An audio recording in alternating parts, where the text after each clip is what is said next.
Please welcome the one and only Ione Skye.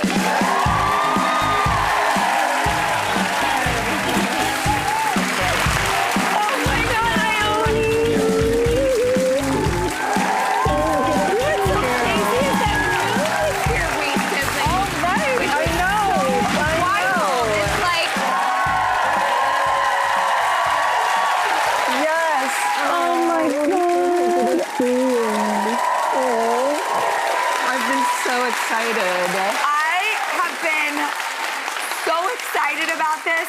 By the way, I was just at Barnes & Noble, and your book is everywhere. Oh. And I was so excited because, you know, I had my copy, and I walked in, and I was like, yeah, that's the kind of placement I'm talking about. That's good.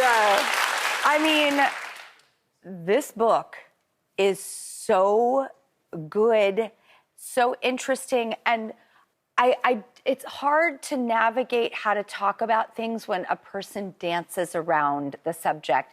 You don't. And I appreciate that so much because... Thank you. Okay, I don't even know where to start. Let me go back to the beginning. I think where I fell in love with you, and I idolized you. Like when we were living at the Zappa house, Frank Zappa, the famous musician, you were good friends with Moon Unit. Yep, my brother, I think they had a couple of dates with Moon, and it turned into a friendship, and then he was going over to the Zappa house, and I wanted to go, and then finally one day he called me and said, why don't you come over? Moon and Dweezil are, you know, friends, and da-da-da. And then after that, I was there every day. That was kind of my experience, too. Somehow I got brought into the house through Amit, her younger brother, and I didn't leave for a few years. Yeah, we all just, like, stayed there. It was so fun, and... It was like romper room. Yeah, and you didn't know what was going to happen. And it was like, there was so many, like, spiral staircases, and it was the most, I never got to know the whole house. Yes, it was and then Frank would sleep downstairs, and he slept all day. Yeah, nocturnal. And then worked all night, and his recording studio was downstairs. I think I saw it once. Right, I know. It's amazing. One time he came out with us to see a movie, and... You went to a whole movie with him? Yeah, and Moon and Dweezil were like, do you know how unusual this is to be out in the day with Frank doing something? I was like, oh my God.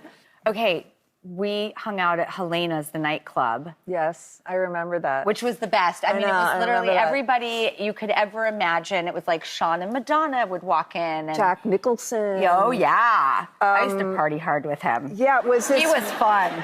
It was, I bet. I mean, it was like a great group of adults, actually, and it was sort of, I'm sure our mothers were friends with them, so it was this weird crossover. That club was kind of like... you would have the adults, and I don't know why I was there, but yeah. I was there starting, at least like probably 8, 9, 10, 11. Yeah. Like, I mean, I was in clubs. I had my 10th birthday at a nightclub. Oh my God. And I think what's so interesting when I think about the book is that there were relationships we had with all of these people. Some were our age, mostly weren't. Yeah. And yet they were our peers. They were the people who felt right to us. Yeah. And it's like you could look at that and be like, oh, that seems crazy and inappropriate or wild, but it didn't feel like it at the time. There was nobody talking about age, number, appropriateness. Yeah. It was a hedonistic, wild Hollywood world. Right, it's true. And when we say it was a different time, when I say that, I don't mean it meant that everything was always kosher, but it was that's just what it was. And now it's just sort of different, so... I mean, you know what I mean? Nothing would have flown today that was happening when we were kids. Yeah. Like... That's true. And, you know, like my mom and my dad, I feel like we grew up in these just bohemian situations. Yes. And bohemian being a romantic way to put it. Right.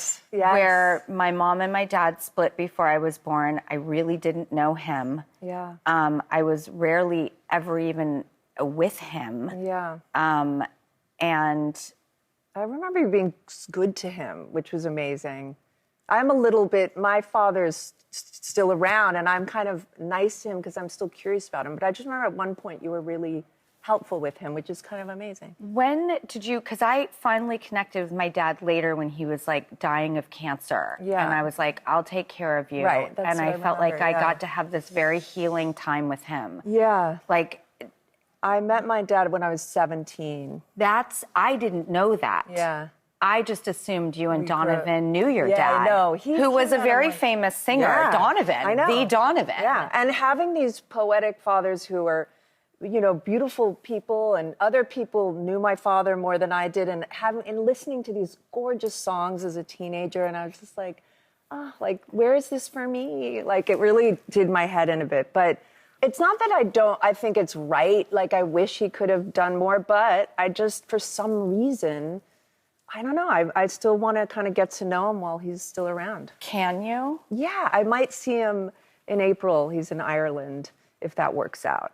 If hopefully I don't pull out things from the book and whatever. But he's You know they cool. will. I know they will. That's the one thing I really get angry about with books that come out now is social media's pull quotes. Yeah. Like, pull quotes were a thing when books were around when we were kids, but this is different because that was more of a printed thing. Yes. And it was social media that actually was a really awesome catalyst for you writing this. That's right. That's right. So because of Anthony Kiedis. Yeah, there was a celebrity sort of podcast, Celebrity Book Club, I believe, and these two women were saying, how could Ione's mother let her be with Anthony, you know, a junkie when she was 16, 17? And so with this podcast, these girls are saying, how could your mother let you? And I thought, well, I want to like clap back or whatever the kids call it.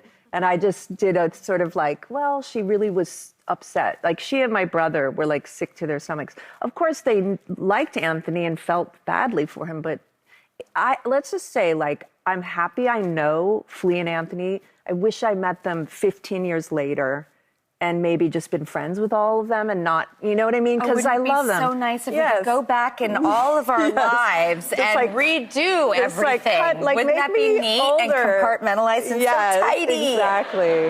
All right. I don't even want to stop, but we just have to go to a quick commercial. We'll be right back.